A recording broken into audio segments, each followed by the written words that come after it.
Pregnant सास।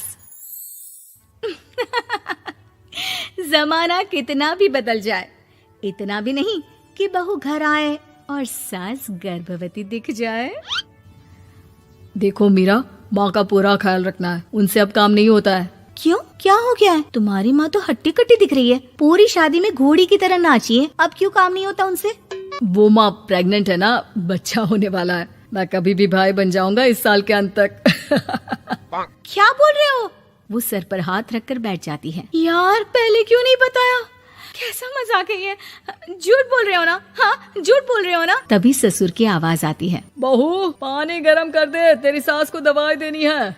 समय पर दवाई ना दी तो परेशानी हो जाएगी। और हाँ, जरा काजू पीस कर दूध में मिलाकर ले आना। तेरी सास खुद से तो अपनी संभाल करेगी नहीं। हे भगवान, ये मैं क्या सुन रही हूँ? ये ससुर जी को क्या हो गया है? मैं क्या सोच कर आई थी? हाय रे, मैं तो किसी को मुंह भी नहीं दिखा पाऊंगी। अब ये रोना धोना बाद में करना, पहले गर्म पानी कर दो, माँ को दवाई देनी होगी। और हाँ, रात को माँ के पैरों में तेल लगा देना। बहू को गुस्सा आ जाता है, वो बड़बड़ करती किचन में जाती है जहाँ उसका ससुर खड़ा होता है। एक बड़ी जिम्मेदारी है हम सबके सरों पर। इस उम्र में माँ बनना खतरे से खाली नहीं होता। हाँ हाँ पता है, तो क्यों बन गई माँ?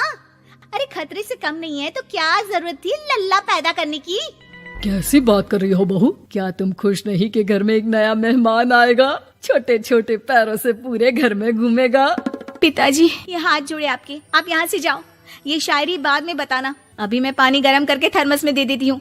सारा दिन पिलाते रहो गरम पानी। और हाँ, ये बच्चे की बात बार बार मुझसे कोई नहीं करेगा। बहू का पारा अब चढ़ा ही रहता था। वो काम तो सारा करती, लेकिन किलस किलस कर। मीरा सारे काम से फुर्सत पाकर बैठी होती है कि माँ का फोन आ जाता है। बेटा, बहुत बड़ी जिम्मेदारी है तेरे सर पर, अच्छे से निभाना।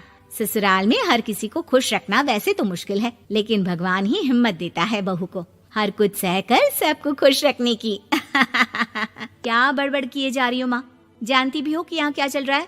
मेरी सास, अरे तेरी सास तो देवी है देवी। कितने खुश हो रहे थे सारे तेरी सूरत देख देख कर।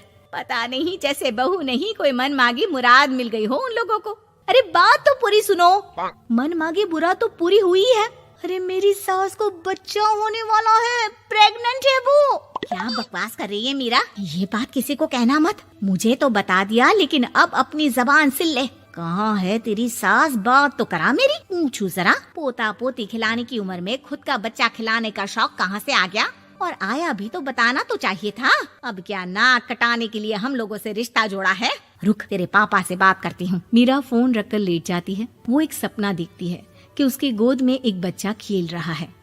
भाभी की गोद में कितना खुश दिख रहा है ना, लग ही नहीं रहा कि भाभी है। मैं तेरे लिए क्या लाया हूँ, सोने की बालियाँ। तेरी शादी में तो मैं बुढ़ा हो जाऊंगा ना। अरे कैसी बात कर रहा है बेटा, इसकी जिम्मेदारी तो तू ही लेगा। हम लोगों का तो कोई भरोसा नहीं, कब ऊपर वाला उठा ले। बहू को सास को देख देख कर गुस्सा आ रहा था। तभी वहाँ पड़ोसन आ जाती है। अरे बहू, तुझसे तो पूछने से भी डर लगता है कि कब खुशखबरी सुना रही है। अब तो अपनी 1 महीने की ननद की ही जिम्मेदारी संभाल ले, बहुत है। अपने जेवर भी रख देना और पैसे भी जमा करना शुरू कर दे। वो बात आगे बढ़ाती उससे पहले ही बहू जोर से चिल्लाकर उठ जाती है। नहीं नहीं नहीं नहीं, मैं अपने जेवर किसी को नहीं दूंगी। अरे कौन ले रहा है तुम्हारे जेवर? तुम औरतें भी ना सपने में भी जेवर ही संभालती रहती हो। मैंने जो सपना देखा है ना, सुनोगे तो होश उड़ जाएंगे। अच्छा, तुम अपना सपना बाद में बताना, पहले मेरा सुनो। कल मैंने इतना अच्छा सपना देखा कि अगर वो पूरा हो जाता है ना तो मैं तुम्हारे लिए रानी हार बनवा दूंगा। बहू अब सारे गम भूलकर पति का सपना सुनने में लग जाती है। अरे क्या सपना था, बताइए ना। बोलिए भी तो, क्या सपना है? मैं पूरा कर दूंगी अगर बात रानी हार की है तो। बोलिए बोलिए।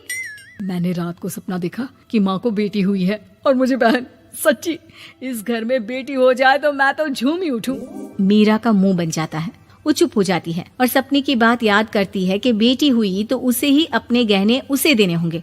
फिर तो रानी हार की जरूरत पड़ेगी ही। भाई लड़की बड़ी होगी, उसकी शादी होगी तो जेवर तो चढ़ाने ही होंगे ना, कहाँ से आएंगे वो? कितनी समझदार हो तुम मीरा। मैंने भी यही सोचकर तुम्हारे लिए रानी हार लेने का सोचा था। अरे फूटी किस्मत मेरी जो ऐसा परिवार मिला। मेरे पापा की तो मैं अभी क्लास लगाती हूँ, जो सब जानते हुए भी ऐसे परिवार में मेरी शादी कर दी। बहू पिता को फोन लगाने ही वाली होती है कि ससुर की फिर से आवाज आती है। बहू गरम पानी ले आ जल्दी, थर्मस में खत्म हो गया है। बाद में खबर लेती हूँ मैं पापा की, पहले सास को गर्म पानी दिया हूँ। बहू अभी किचन में काम कर ही रही थी कि मीरा के मम्मी पापा आ जाते हैं। वो हाथ में ढेर सारे फल लेकर आते हैं। मीरा के पिता मीरा के ससुर से कहते हैं, लीजिए भाई साहब, ये फल रखिए, बहन जी को खिला दीजिएगा। वैसे कैसी है उनकी तबीयत? बस पता तो है आपको, ऐसे वक्त में जो होता है बस वही सब। मुझे तो सुनकर बहुत गुस्सा आया था, लेकिन चलिए, भाग्य में जो है लिखा उसे कौन टाल सकता है। डॉक्टर को दिखाए? हाँ, बस डॉक्टर आने ही वाला है। अच्छा हुआ आप लोग भी आ गए। उतने में एक सुंदर सी लेडी डॉक्टर आती है। पेशेंट कौन है आप? अरे नहीं जी, मैं तो बहू हूँ इस घर की। मैं तो अभी सोच भी नहीं सकती पोता या पोती के बारे में। अभी तो मेरी सास ही। अरे चुप हो जाना, देख तो ले, डॉक्टर है ये, किसी के भी सामने गुस्सा फोड़ देती है। डॉक्टर कमरे में जाती है और थोड़ी देर बाद बाहर आ जाती है। पीछे से सास भी निकल आती है। हे भगवान, इतना दुख तो किसी को भी ना दे जितना मुझे दिया है। देखिए बहन जी, आप लोगों को तो ये सोचना भी नहीं चाहिए था।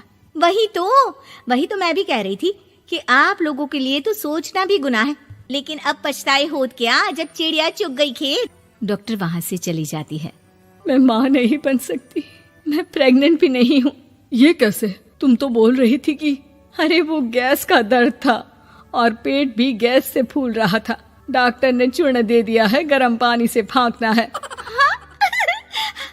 मैं अभी लाती हूँ गर्म पानी। अरे मैं तो गीजर ही लगा देती हूँ। हाय रे, खुशी के मारे पागल ना हो जाओ।